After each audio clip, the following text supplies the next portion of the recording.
North Korean women forced into marriages, sex slavery, and hard labor in Chinese camps. Does the Chinese regime intend to appropriate Argentina's most valuable resources? Taiwanese official: Taiwan could not open embassy in Argentina due to Beijing intervention. Zhejiang car hits old man and child twice. Police's conclusion raises doubts. The Chinese regime launches many childbirth-encouraging measures but has had the opposite effect.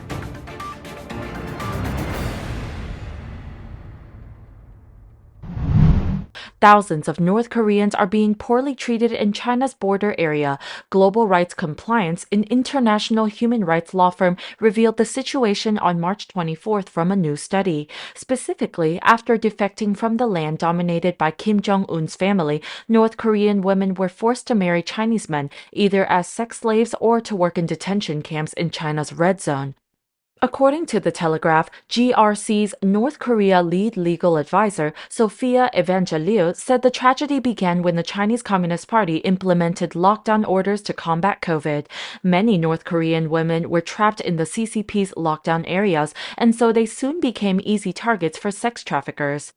Evangeliou said the current situation leaves North Korean women and girls exposed to the stark reality of either being sold into a lifetime of sexual and mental abuse, slavery, forced labor, or reaching freedom. One victim told the Database Center for North Korean Human Rights that she was sold to a Chinese man who regularly beat her because she could not bear children for him. Another woman was sent to a forced labor camp. She tried to hide her pregnancy because of fear that the CCP would force her to have an abortion. As a result, she was overworked and malnourished. Finally, after enduring for a while, she drowned in the river. The expansion of the influence of the Chinese Communist Party into Latin America is not stopping, so much so that its advance in recent years has set off alarm bells at international levels, and Argentina is in the spotlight.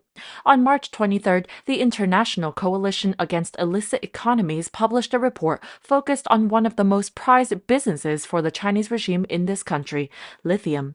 The report states that the Chinese regime has deepened its alliance with the current government of President Alberto Fernandez and Vice President Cristina Kirchner. However, it is clarified that the China-Argentina business relationship began several years ago when Cristina Kirchner was then the country's leader. The Chinese regime detected several areas of great strategic interest at international level, and then, according to InfoBay, the banks of the Asian giant granted loans for $17 million for the development of 36 projects throughout the nation. One of them is the port that will provide access to Antarctica from the province of Ushuaia. Another is the Espacio Lejano space station in the province of Neuquén, a station that Argentina can neither supervise nor access. And the most important business for Beijing is the strategic, lucrative, and vital extraction of lithium. Northwest Argentina, together with Bolivia and Chile, make up the lithium triangle, and it is estimated that this area holds 55% of the world's reserves of the so-called white gold. Argentina has an advantage to forecast itself as the leader in this resource in the next 5 years.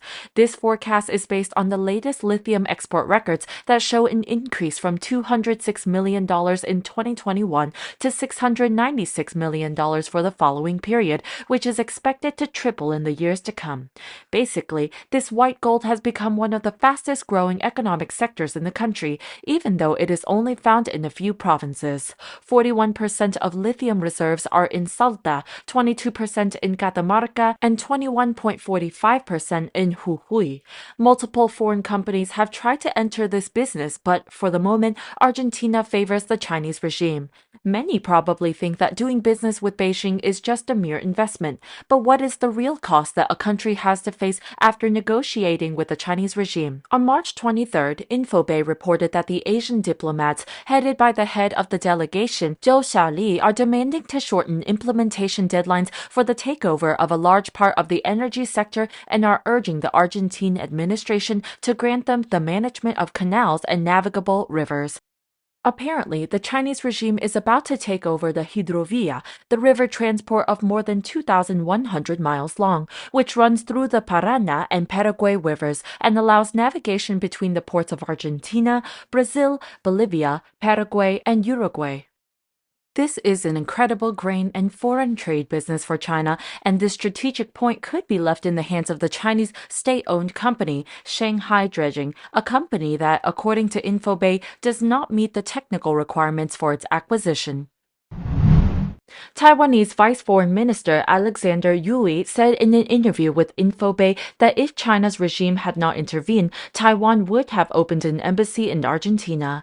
Yui's comments followed the moves that Honduras decided to end the 82-year relationship with Taiwan.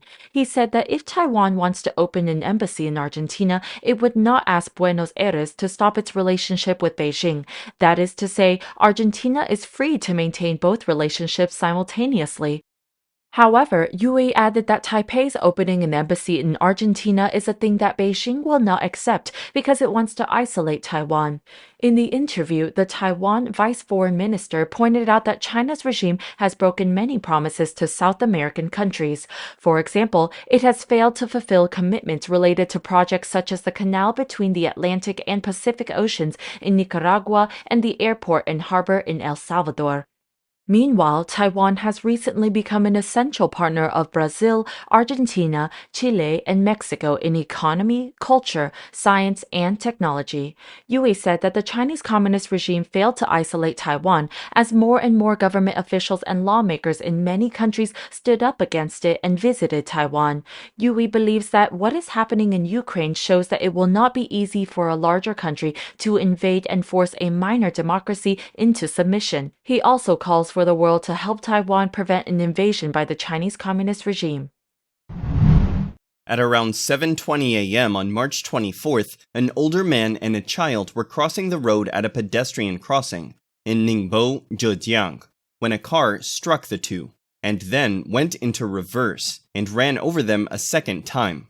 A person named Ding drove the car on Lushan Road, hitting two people named Wang and Zhao twice, as reported by Xiwang Zhisheng. According to the police report, after a preliminary investigation, it was decided the driver's sudden illness caused the accident. After hitting the two the first time, the driver reversed and hit them the second time due to improper operation.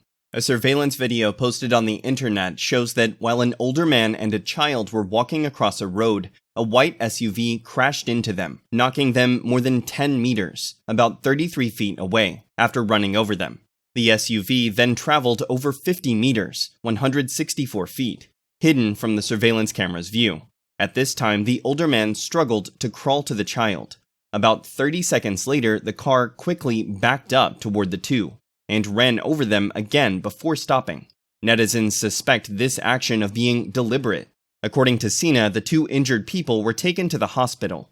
Wang suffered a broken bone, non-life-threatening, and is being treated at the general ward, while Zhao was sent home for monitoring after a thorough examination.